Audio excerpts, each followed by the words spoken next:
Good afternoon, everyone. First of all, as songwriter Annie Lennox would say, here comes the rain again, New Yorkers. Here comes the rain. It just seems unrelenting this year. And it seems that Mother Nature is not quite done with us yet.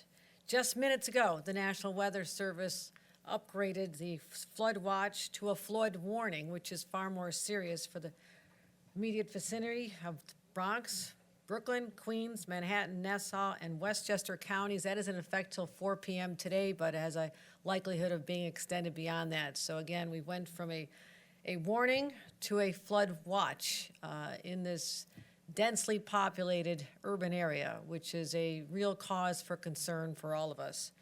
It may not look bad this moment if you look out the window, but the storms are continuing to surround us, and we are in a very, very, what I would call an unstable weather condition. We are in danger of seeing record rainfalls again, substantial rainfall, and every part of the eastern side of New York is under a flood watch at this moment. Also, a tornado watch is in effect for Long Island, Westchester, and Putnam until about 3 o'clock today. Again, that could be extended. And here's what we're telling everybody, just like we did last week. You have to avoid unnecessary travel. Once the rain starts, and if you're on a road that simply looked passable with just a little bit of pooling water for 1 minute, that's the nature of a flash flood. A flash flood doesn't give you warning. It comes literally in a flash. And in those moments, your car can go from a place of safety to a place of death, as we cannot control what waters will do as they start to rise and can trap you in your own vehicle, and especially if you're traveling with family members, especially if you're traveling with children. So please, heed this warning. It's just for a short time. Please stay home, stay off the roads until this has passed if you're in one of these designated areas. We've already seen some intense rainfall. Suffolk County had 5 inches of rain already within 2 hours. 5 inches of rain over the course of a day is a lot. Over 2 hours, it's quite extraordinary. And just like last week, we had 8 inches of rain over a short period of time in Orange County, leading to devastating effects.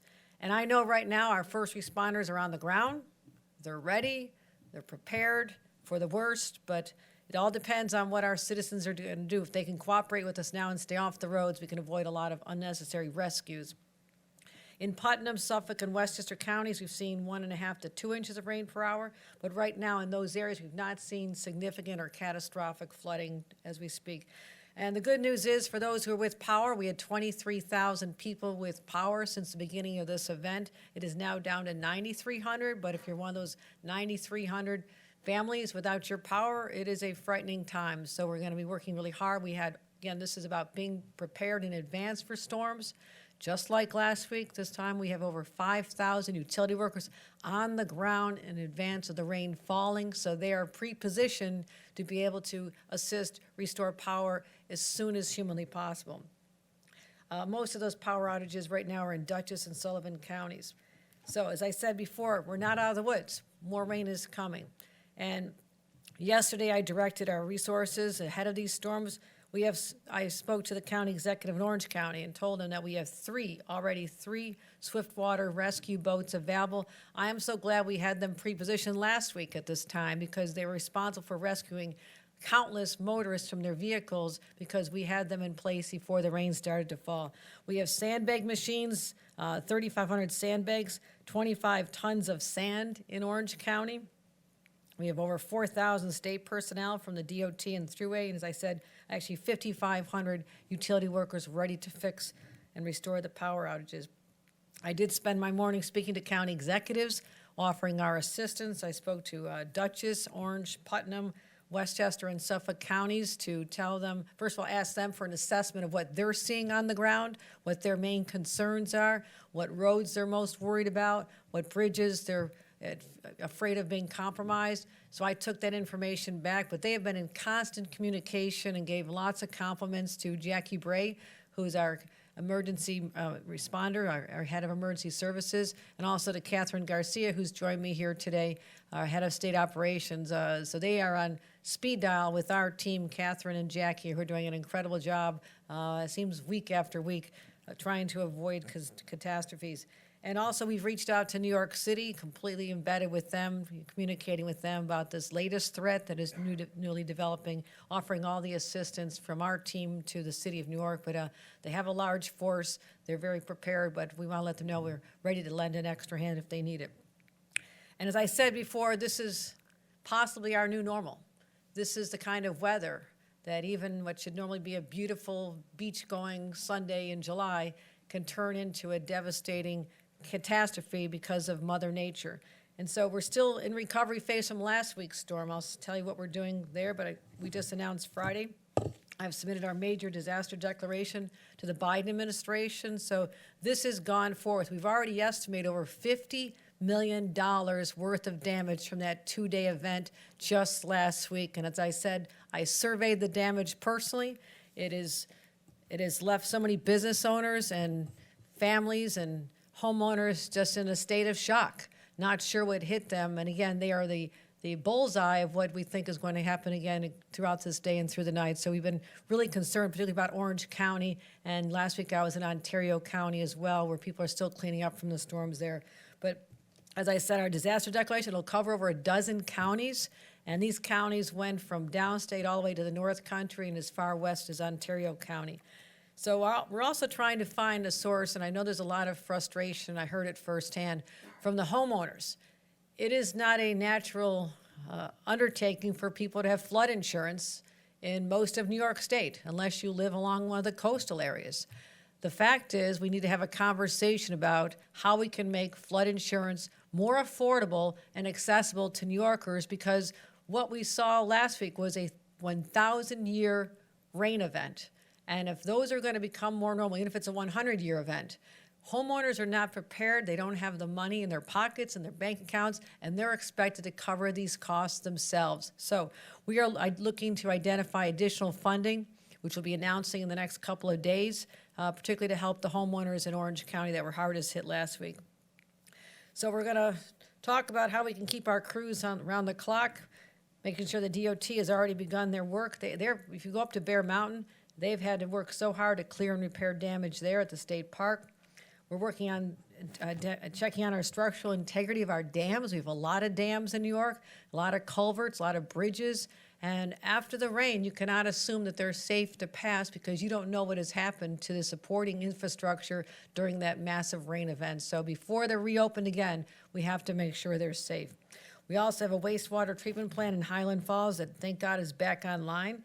What happened last week was that was compromised, and we've now been able to lift the boil water directive as well.